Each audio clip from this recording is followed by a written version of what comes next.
situations I put myself in. I detoxed for 6 weeks at home without any type of anything. The basketball playoffs always remind me of that period, because I can remember watching the Miami Heat and LeBron against Kevin Durant in Oklahoma City.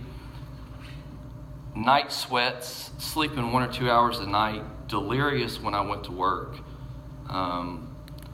Absolutely one of the worst experiences I could have ever been through. And I don't know if it was some higher power shit again, why I didn't relapse during that period. We say you don't get sober, clean and sober for somebody else. Man, my family was a lot of motivation. At that period in my life, my family was a lot of motivation. Man, all I ever wanted to be in this whole wide world was a great dad. And I wanted to be a great husband just like my dad was. And at that point in my life, I knew that if I continued on the drinking and drugging, that I was going to lose my family, I was going to lose my wife, and I was going to lose my 3 daughters. And it was painful. So I did accept the fact that I should probably go to some type of outpatient treatment, not inpatient, because that would take me admitting to everybody what a scumbag that I've been. And at that time, I got a sponsor. I started coming to this meeting, and I started taking this shit seriously. I worked the steps. I came to the realization that I was powerless over alcohol, and as bad as I wanted to admit it, drugs. In my junkie mind for the first couple years, I continued to think, you know what? I bet there's going to be a day where I can just do 1 or 2 lower tabs again, and it'll be fine. So I had at that point what I like to call meeting-based sobriety. Came to Courage, called my sponsor, not as much as I needed to, but enough to satisfy me. But I got to a point where I started taking things back over. I said, me going downtown from Cantonment, where my office is really too long every day. I'm taking time away from my work that I really need to be there. So I started coming to a couple meetings a week, and slowly started losing that everyday contact with my sponsor. And instead of drinking and drugging, I turned to shoplifting. I started, I would go to Dick's Academy. The clothing stores were my favorite, and I would buy $300 or $400 worth of clothes.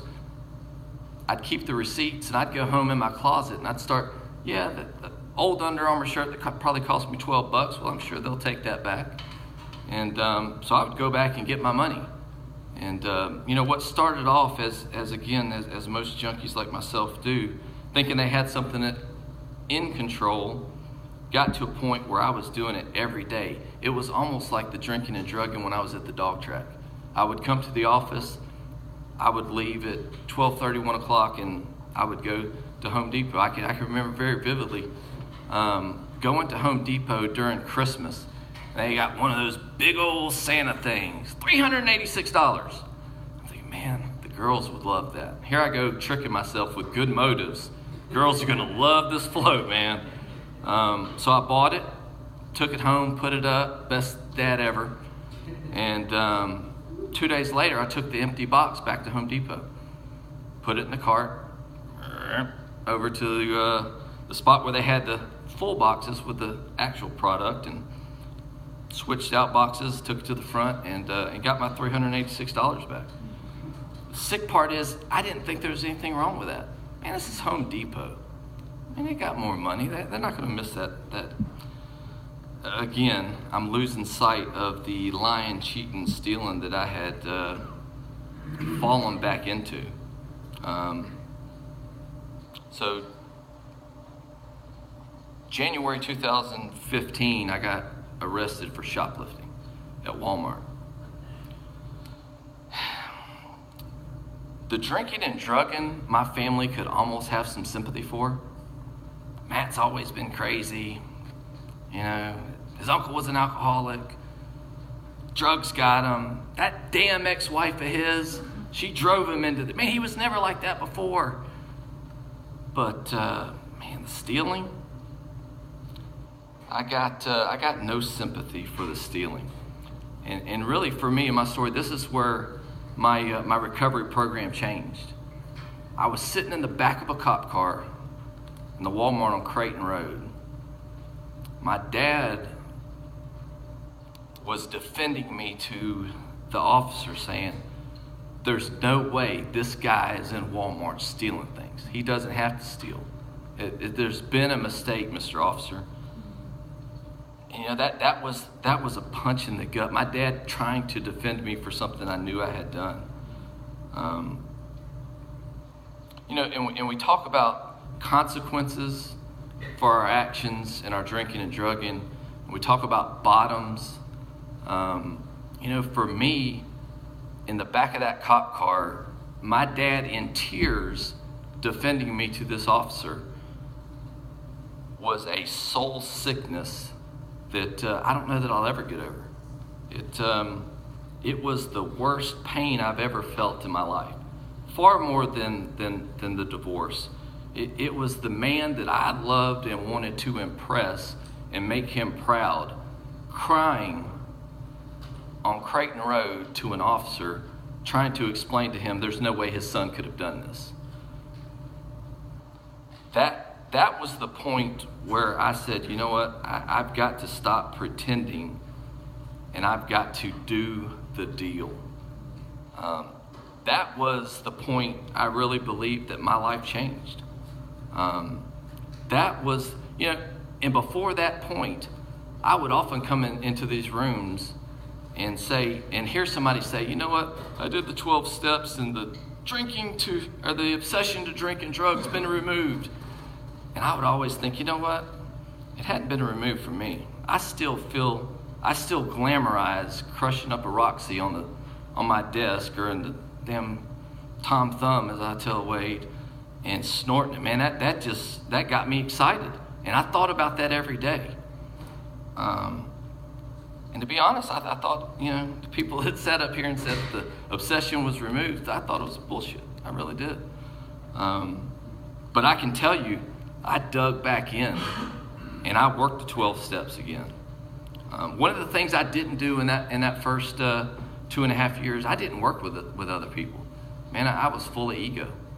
I started working with grown-ass men in this program who needed help, hoping that my experience, strength, and hope would get them to a point where they would no longer drink and drug. You know, Mike taught me that if I'll do 5 things on a daily basis, and I love to beat that 5-thing drum, but if I'll do those 5 things on a daily basis, I got a pretty good shot of staying clean and sober and being reasonably happy. You know, if I'll get up and pray, if I'll call my sponsor, if I'll talk to other drunks and junkies, if I'll go to a meeting, if I'll read some literature, and before I go to bed, if I'll pray and thank God for keeping me sober, man, if I do those 5 things, I got a pretty damn good shot of going to bed sober and being reasonably happy.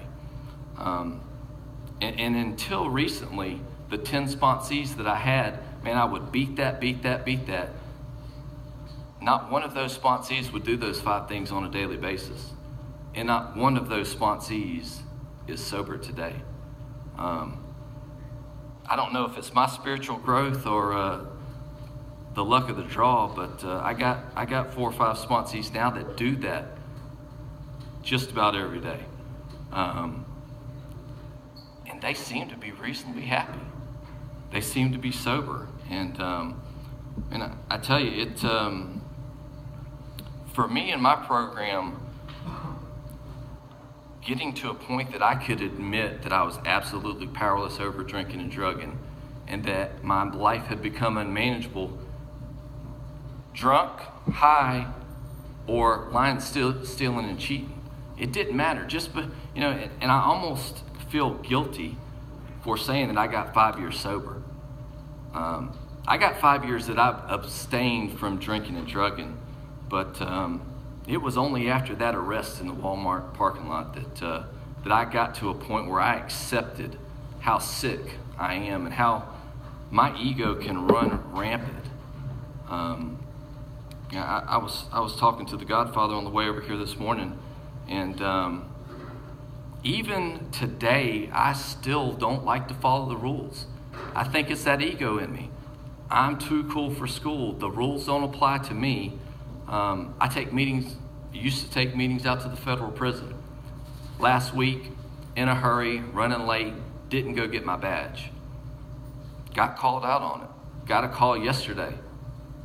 My volunteer badge has been revoked indefinitely at the federal prison. Now, I've been going out there for a little over 3 years. Man, it broke my heart. Man, I love doing that. God, and here we go. I call my wife, and instead of being nurturing, she's like, I told you ought to be doing it.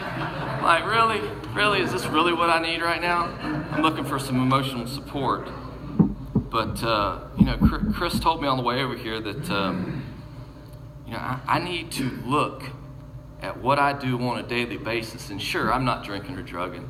I'm working with other drunks and junkies and trying to help them. But at the end of the day, am I living a sober life when I'm still failing to follow these simple rules? The term Chris used this morning that, God, I hate to even admit it, but it sounded pretty damn good. He said, you're an undisciplined goofball. Like, what? An undisciplined goofball. He said, for somebody who says that he wants to be a great dad, the best way I could see to be a great dad, not only spending time, which you do, but creating financial security for your daughters. And I have been undisciplined at work. And I mask that with good intentions of helping other drunks and junkies. Coming to a 7 o'clock meeting at Wahoo Stadium and making time for courage at noon. Even though I'm only working 4 hours a day, I'm helping other people, man. But it's that selfishness and self-centeredness masked behind good motives that gets me in trouble every time. And the good news is, as Chris said, I am sober today. And even though it's hard for me to take credit for 5 years of sobriety, I have done it for 5 years. I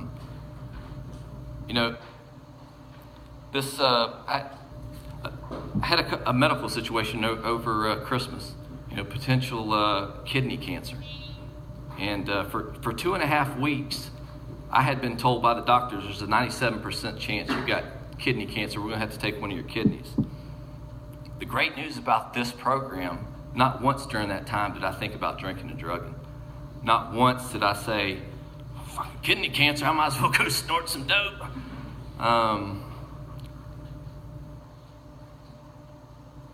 3 weeks ago, I've been having some severe headaches, and doctor had did some tests and got an MRI on my brain last Wednesday.